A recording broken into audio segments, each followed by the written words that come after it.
So hi everyone, this is Ecuboot, and for today we're working on this Mercedes C180 Kompressor W203 using a 271 engines. The customer complaint is at idle positions the engine is irregular.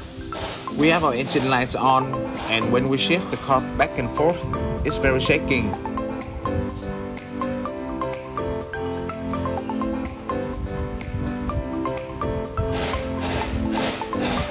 So this is the overall of the vehicle after we've done a quick scan.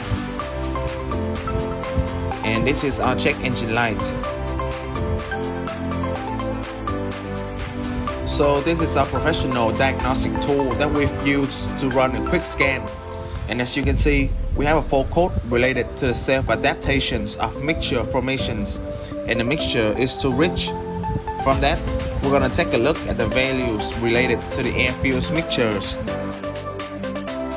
But before doing so, I will explain what is our problems. The air and fuel are the heart of internal combustion process. The proper amount of air and fuel must be entered the internal combustion chamber if the ignition is going to be successful. Otherwise, you might have a situation where your engine either consumes too much fuel or underperforms. The engine control unit normally regulates the flow of air and fuel into the chamber. It is the central computer which manages virtually all the internal functions of a vehicle, including how much fuel gets injected into the combustion chamber. But if the computer were to malfunction or some other problems were to exist in the fuel injection system, then it could cause the engines to receive more fuel that it needs to sustain the vehicle power demands. This causes the ECU to throw a trouble code. As you can see on the screen, our self-adaptations in idle speed range has been exceeded its specified values. Due to this, our ECM is no longer can adjust these values. Another data describes these problems is our air mass. When the engine is in idle positions, sometimes the actual values is rising above the specifications from 7 to 16. What this means is it's telling the ECU that it needs more fuel in order to match the mixture deviations, resulted the mixture too rich that we've mentioned earlier in this video. So this is one of the reasons that cause our engines to perform irregularly.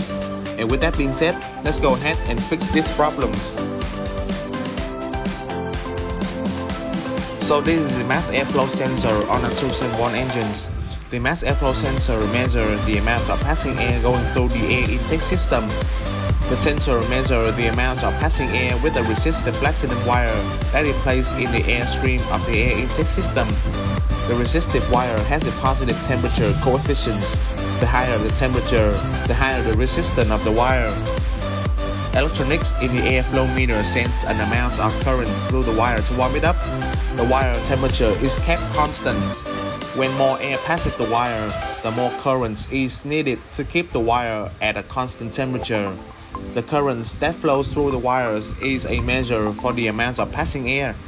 The current is measured by the electronics in the sensor and converted to a voltage at the output of the sensor.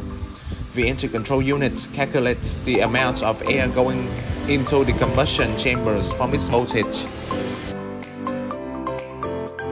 And after a long time, the hot wire will become dirty due to the air entering the intake manifold. This will make the corresponding output information incorrect and resulted the deviations in the air fuel mixture. And at the point of removing the intake manifold, don't forget to clean the supercharger systems. It's very easy and pretty much anyone can do it. I've made several videos on how this works and you can check them at my playlist. So after replacing the mass airflow sensors and cleaning our intake, the engine is working properly. It's no longer shaking in the idle positions and everything is back to normal. Now I can say that our problem has been solved. In conclusions, today's problem is related to the intake air system on a Mercedes C180 Kompressor W203 using the 271 engines. After a long time, the dirt is formulated in the hot wire of the mass airflow sensor, resulted the incorrect information output. After replacing the sensor and cleaning our intake system, the engine is working normally. while watching these videos. If you have any questions, please let us know and we'll help you as soon as possible. Till then, we really hope you enjoyed today's videos.